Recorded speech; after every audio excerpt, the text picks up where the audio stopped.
अरिहन्ताणं नमो सिद्धाणं नमो आयर्याणं नमो वज्रायाणं नमो लोय सवसाणं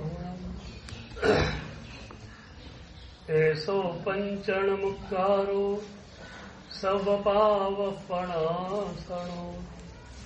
मंगलाणं च सव्वेसिं परमं भवै मंगलम् मंगलं श्रीमदर्हन्तो मंगलं जिनशासनं मंगलं सकलः संगो मंगलं पूजकामो सुधा सोदरवाज्योत्स्ना निर्मलीकृतदिङ्मुख मृगलक्ष्मा तमः शान्ति शान्तिनाथस्तु ज्ञान ध्यान क्रियादिकार्य कुशल प्रद्युम्न जेता गुरु आन्तर्लोचनमेकमस्ति सुतरां प्रोद्भासितं यस्य वै ओंकारेण सुसेवितोऽपि सततम् ओंकार सेवा पर सोऽयं सौम्यमनः सदा विजयते श्री सिद्धिसूरीश्वर सोऽयं सौम्यमनः सदा विजयते श्रीभद्रसूरीश्वर सोऽयं सौम्यमनः सदा विजयते ओंकार सूरीश्वर सोऽयं सौम्यमनः सदा विजयते अरविंद सूरीश्वर।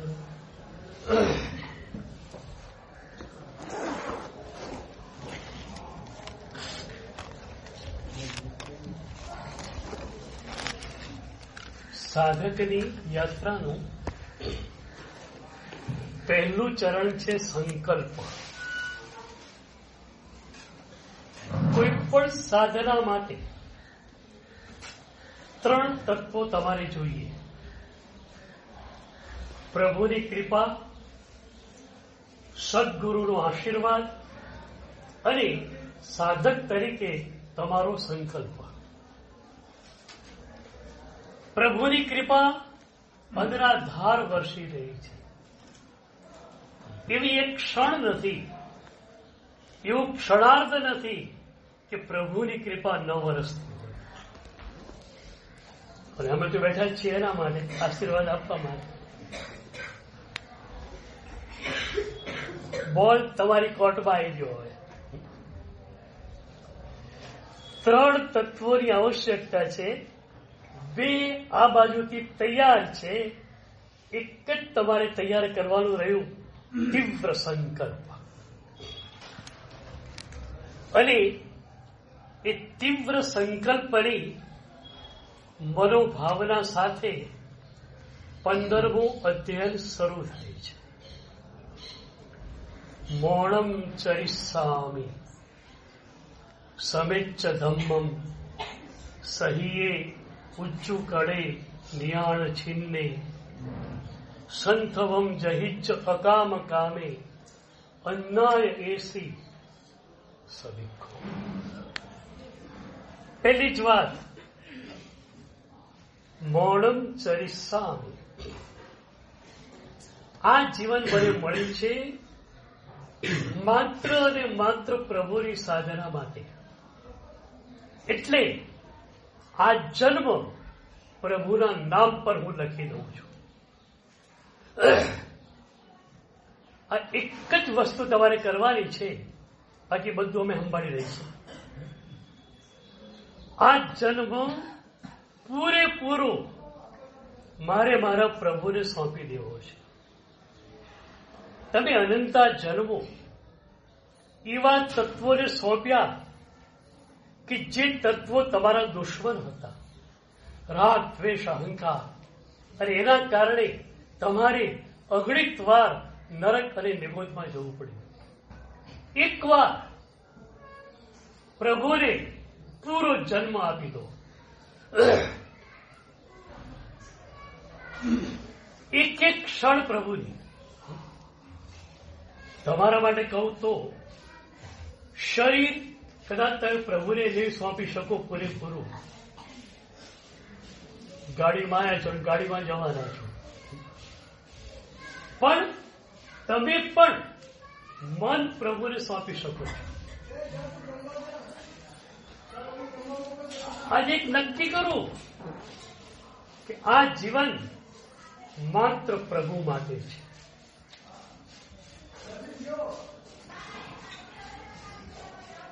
આ જીવનની અંદર પ્રભુને ન ગમે એવું કશું જ મારાથી થઈ શકે નહીં. મન સોંપી દો પ્રભુને.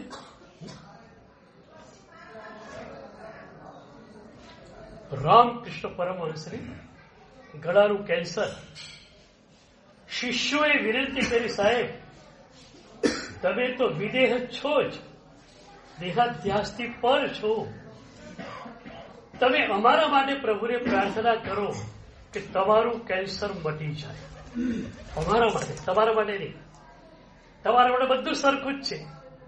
કેન્સર હોય તો પણ એ છે, શરીર સ્વસ્થ હોય તો પણ એ છે, મૃત્યુ આવી ગયું તો પણ એ જ છે. કોઈ પણ પર્યાય હો, તમારા માટે કોઈ નવીનતા નથી, કોઈ ફેરફાર એમાં નથી, પણ અમારા માટે તમારું હોવું જરૂરી છે. તો પ્રભુને તમે પ્રાર્થના કરજો કે કેન્સર તમારું મટી જાય. રામકૃષ્ણ પરમહંસ હસ્યા છે, ખાલી જવાબ નથી આપ્યો. એમણે અઠવાડિયા પછી ફરી શિષ્યોએ પૂછ્યું, સાહેબ પ્રભુને અમારી પ્રાર્થના પહોંચાડી? અને એ વખતે રામકૃષ્ણ પરમહંસ કહે છે, મેં મારું પૂરું મન વર્ષોથી પ્રભુને સોંપી જ દીધું છે. હવે એ મનની અંદર પ્રભુ સિવાયનો કોઈ વિચાર આવી શકે એમ નથી. મારું શરીર અને એની સ્વસ્થતા, એના માટે હું વિચાર કરી શકું એવી મારી ક્ષમતા નથી.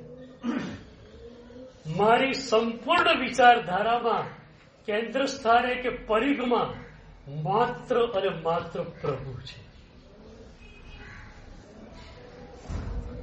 મન પ્રભુને સોંપી દેવું છે ટોટલી. ક્યારેક ક્યારેક મેં અને તમે પ્રભુને મન સોંપેલું છે અગણિત જન્મોની યાત્રામાં, પણ ટોટલી નહીં, પાર્શિયલી. આ જન્મમાં પૂરેપૂરું મન પ્રભુને સોંપી દેવું છે. અને આવો સંકલ્પ જેનો છે, મારું મન પ્રભુનું, જીવન પ્રભુનું, માત્ર એની આજ્ઞા પ્રમાણે એક એક ક્ષણ મારે જીવવાનું છે. આવો વિચાર જેની પાસે આવ્યો એ સાધના યાત્રાનો પ્રારંભ કરી શકે છે. એટલે શરૂઆતના બે શબ્દો આવ્યા, મૌનમ ચરિષ્યામિ. હવે માત્ર અને માત્ર પ્રભુને આ જીવન હવાલે કરી દેવું છે.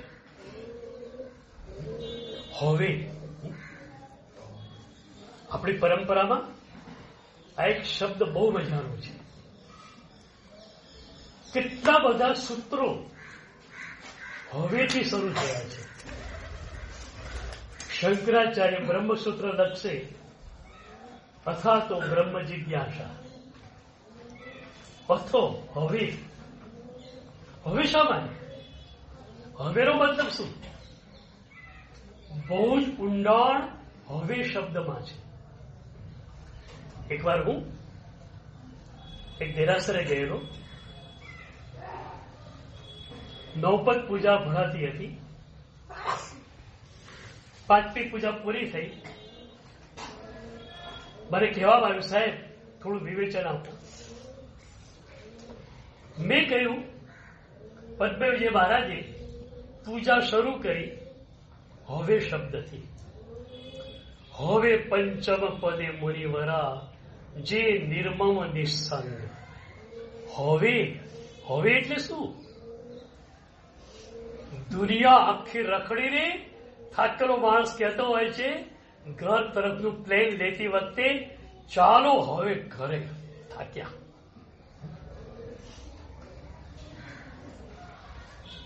હવે હું પ્રભુની સાધનાને આચરીશ. હવે એટલે શું? અનંતા જન્મો રખડપટ્ટીમાં ગુમાવ્યા. હવેનો જન્મ માત્ર ને માત્ર પ્રભુને. હવે એક જ શબ્દ, ઘણું થઈ ગયું. ન કરવાનું ઘણું બધું કરી કાઢ્યું. હવે નહીં. હવે માત્ર હું પ્રભુનો જ છું.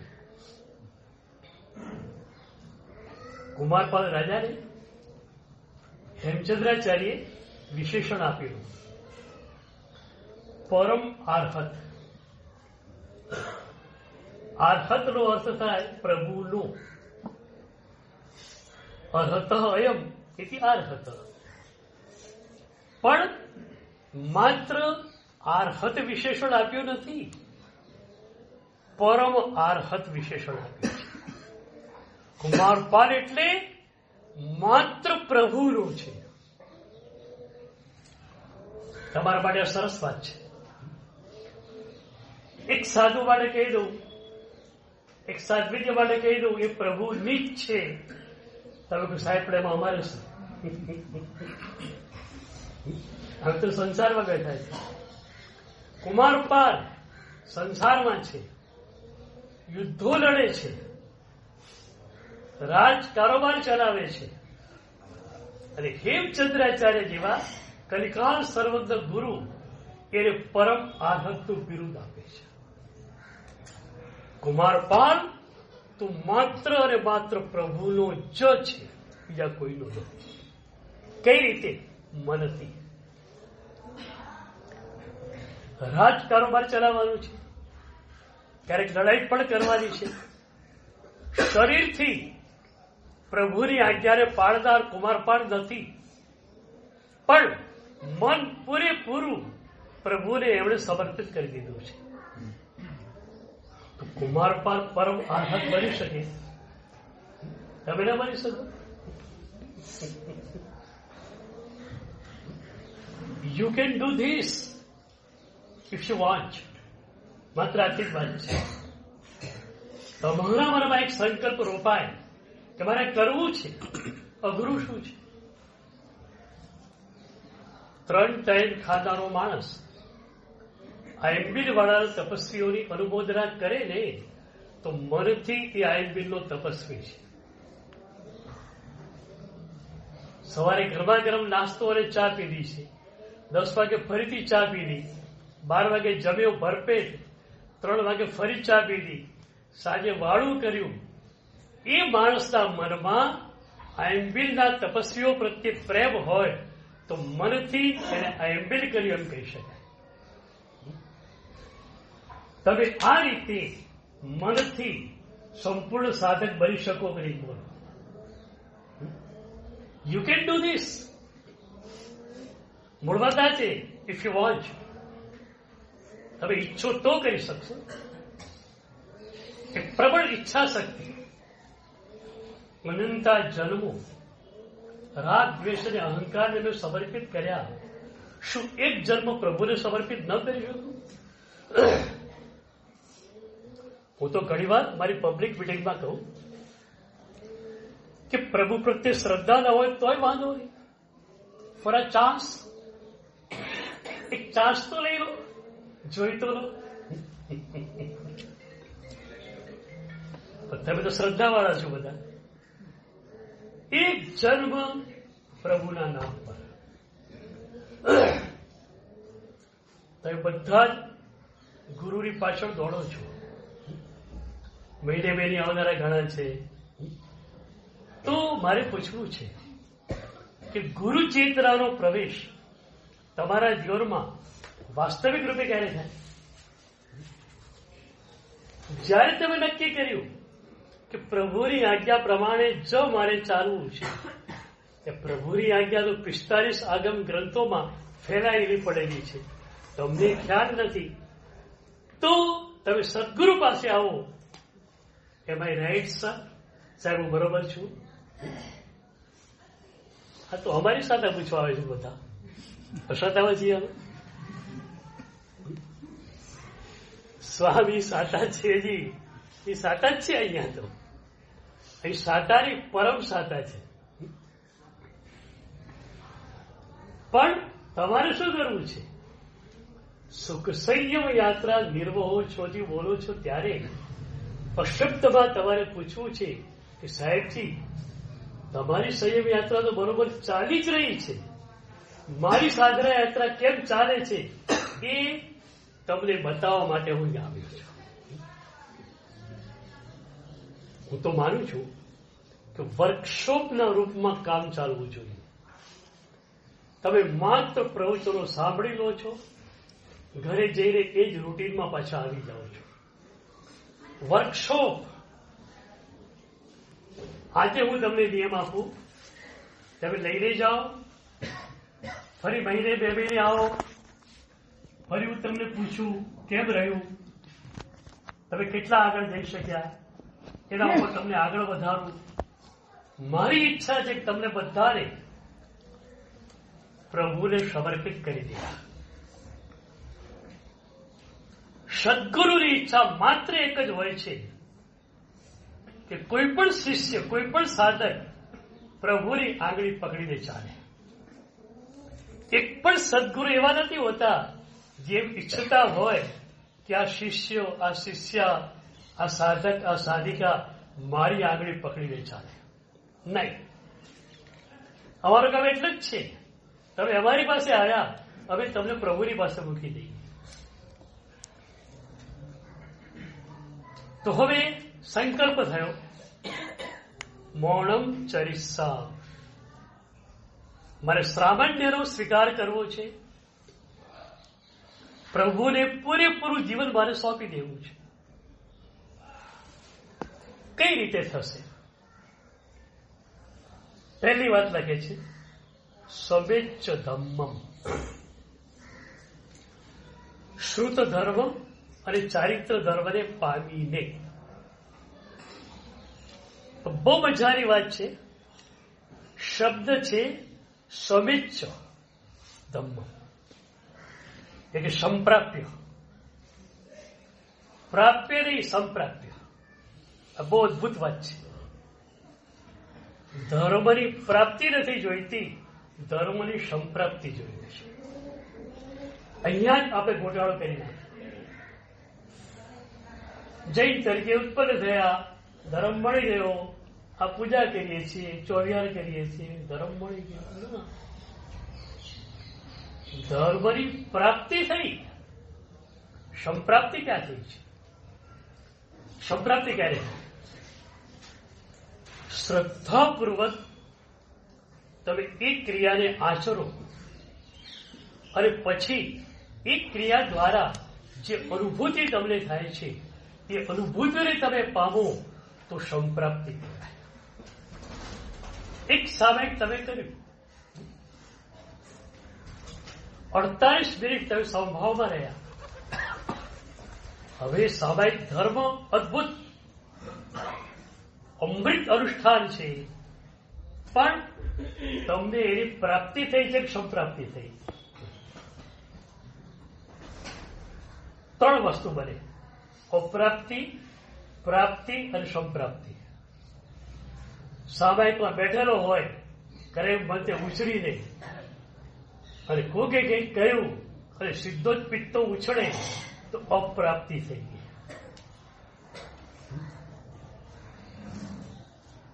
48 મિનિટ સુધી એ માત્ર ને માત્ર સમભાવમાં રહે તો પ્રાપ્તિ થઈ. અને 48 મિનિટે સામાયિક પાડ્યા પછી કલાક, 2 કલાક, 4 કલાક એ સમભાવનો કેફ, એ મસ્તી તમારી ભીતર રહે તો સંપ્રાપ્તિ. સામાયિક પર આવી ગયું, ચરવણો કચાશું મુકાઈ ગયા કબાટમાં, સમભાવ થોડો મુકાયો છે. સ્વભાવ તમારી ભીતર છે. હવે જુઓ કે સામાયિકમાં જો ખરેખર સ્વભાવ રહેતો જ હોય તો સામાયિક પછી કેટલી મિનિટ તમને સમભાવ રહે છે? નિમિત્ત તો મળે જ છે તમને. કોઈએ કંઈક કહ્યું, કોઈએ કંઈક કર્યું, તમને ન ગમતું થયું, તરત જ શું થાય છે? મનમાં દ્વેષ, તિરસ્કાર આ બધું આવી જાય છે. તો એક સામાયિક કર્યા પછી કેટલો સમય એનો કેફ રહે છે જુઓ. હું ઘણી વાર કહું, ચાનો શોખીન માણસ હોય ને એટલે ટેસ્ટની ચા મળી ગઈ, એના ટેસ્ટની પછી ચા પીતા કેટલી વાર લાગે? 2 મિનિટ, 3 મિનિટ, ધીરે ધીરે સિપ કરે તો 4 મિનિટ. પણ 4 મિનિટ ચાની સિપ કરવામાં ગઈ, એનો કેપ કેટલો ટાઈમ રહેશે બોલો? આ તો મજા આવી ગઈ. આ તો મજા આવી ગઈ છે. તમને છે ને ડૂબતા આવડે છે, પણ પેલી બાજુ ડૂબતા આવડે છે. મારે તમને આ બાજુ ડૂબાડવા છે. આમ જો તો બહુ ફરક નથી. ડૂબતા ન આવડતું, તરતા ન આવડતું હોય ને ત્યાં મને તકલીફ પડે. તમને બધું આવડે છે, તરતા બી આવડે, ડૂબતા બી આવડે છે. 4 વાગ્યાનો સમય હોય, તમારે તો ખિસ્સામાં પેલું વાગતું જ હોય રમકડું. ઘરેથી ફોન આવ્યો શ્રાવિકાનો, કંઈક કામ માટે આવ્યો. તમે પૂછ્યું સાંજની રસોઈમાં શું છે આજે? તમારી ફેવરિટ આઈટમનું નામ લીધું, આજ તો આ બનાવ્યું છે. એ 4 વાગે ચક્કર ચાલુ તો મજા આવશે, મજા આવશે. રોજ ભાખરી શાક ખાઈ કંટાળી ગયા, આજ તો હાંડવો છે, મજા આવશે. 4 વાગે શરૂ થયું, 6 વાગ્યા સુધી. 6 વાગે ગાડીમાં બેઠા ઓફિસથી, ઘરે આવ્યા, જમતા 10 મિનિટ થઈ. 10 વાગે તમે ઊંઘો છો. ખરેખર જો સ્વાદિષ્ટ વસ્તુ બનેલી હતી તો 10 વાગ્યા સુધી એ હાંડવો તમારા મનમાં ભરાઈ જશે. મજા આવી ગઈ, તો મજા આવી. વિચાર તો કરો, 10 મિનિટની પ્રક્રિયા ખાવાની, એ ખાવાની પ્રક્રિયા 4 થી 10 નો 6 કલાકનો સમય તમારો લઈ લે. અહીંયા આવું બને છે. પૂજા કરીને હવે આ કેફ હોય છે, સમભાવનો કેફ હોય છે. તો સમિચ્છ ધમ્મ. અને આ સંદર્ભમાં એક તમારા માટે વિશેષ વાત. આપણે એમ માનીએ છીએ કે કરે મંતે આવો જૂનું લઈ દીધું છે, પણ આપણું કર્મ બંધે કેવું છે આપણને ખ્યાલ છે. હું છે ને તમને લોકોને પણ સામાયિક આપવા ઈચ્છું છું. સંકલ્પ કરી બેસી જાઓ, 20 મિનિટ, 30 મિનિટ, 40 મિનિટ બિલકુલ સમભાવમાં જ રહેવાનું, સ્વાધ્યાય વગેરે કરવાનું, મૌનમાં રહેવાનું. કોઈ પણ નિમિત્ત મળી જાય, કંઈક સંભળાઈ જાય, કંઈક જોવાઈ જાય, છતાં પણ સમભાવમાં તમે રહો. 10 મિનિટની શરૂઆત કરું, 20 મિનિટ, 30, 40, 50 કલાક આ રીતે આગળ દોડો. પછી કલાકના 2, 3, 4 કરો સામે. આ આત્મસંતુષ્ટિ જે છે ને એ નિર્જરા નહીં આપે, એ તમને મોક્ષ નહીં આપે. સંતુષ્ટ થઈ ગયા આપણે, કરે મતે લઈ લીધું યાવત જીવનું, સંભાવ આવી ગયો. ક્યાં સંભાવ આવ્યો છે? આ પ્રેક્ટિકલ કરો. 10 મિનિટ ફાવે 10 મિનિટ કરો પેલા, પછી 20 પર જાઓ, પછી 30 પર કરો. તો શું થશે? તમારા માટે આ વાક્ય સાચું થશે. સમિચ્છ ધમ્મ. તમે સમભાવની સંપ્રાપ્તિ કરી છે. પછી કહે છે સહીએ. બહુ સરસ વિશેષવાણી છે. સાધના માર્ગે કોણ ચાલી શકે છે? સહીએ, જે પોતાની સાથે છે. અત્યાર સુધી કોની સાથે જ બોલો? તમે લોકો છો ને, ક્યાંય એકલા પડતા જ નથી. રૂમમાં એકલો હોય પણ અહીંયા કેટલાય ભરેલા હોય, બાપ લહેરું શું થાય? એ કોની જોડે વાતો કરતો હોય. પેલા આમ કર્યું, પેલા આમ કર્યું, પેલા આમ કર્યું. અહીંયા કે છે સહી એક, તું પરની સાથે અનંત જન્મમાં રહ્યો, હવે તારે તારા આત્મદ્રવ્યની સાથે રહેવાનું છે, તારા નિર્મલ ચૈતન્યની સાથે તારે રહેવાનું છે. તમે કોની સાથો છો એ તો બહુ મોટી અસર છે. પેલી ગુરુની વાત આવે, ગુરુ અને શિષ્ય જંગલમાં જતા હતા. સાંજનો સમય થયો. ગુરુ એકદમ ભક્ત માણસ. સાંજનો સમય થયો, તરત જ ગુરુ એક વૃક્ષ નીચે પ્રાર્થના કરવા માટે બેસી ગયા પ્રભુની. શિષ્ય પણ જોડે બેઠો પ્રાર્થના કરવા. પણ એની પ્રાર્થના તમારે જેવી, એની બધો ખ્યાલ આવે આજુબાજુ. એમાં જંગલનો મામલો, સાંજનો ટાઈમ, 6, 6:30 સાધનો. એક સિંહની ડળક સંભળાય, ગર્જના. ધીરે ધીરે ધીરે સિંહ નજીક આવી રહ્યો છે એમ લાગે. શિષ્યને બધું સંભળાય છે. તમને છે ને બધું સંભળાય છે ને, માટે પ્રભુનો અવાજ સંભળાતો નથી.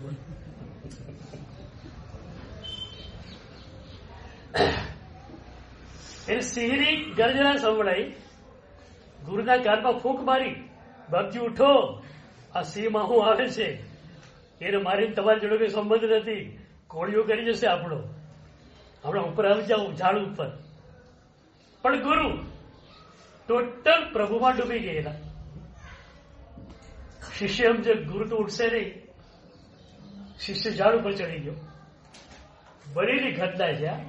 સિંહ આવ્યો, ખરેખર આવ્યો. અને ગુરુના સિંહને, ગુરુના શરીરને સિંહે જે છે એ સહેજ નજીકથી જોયું પણ ખરું.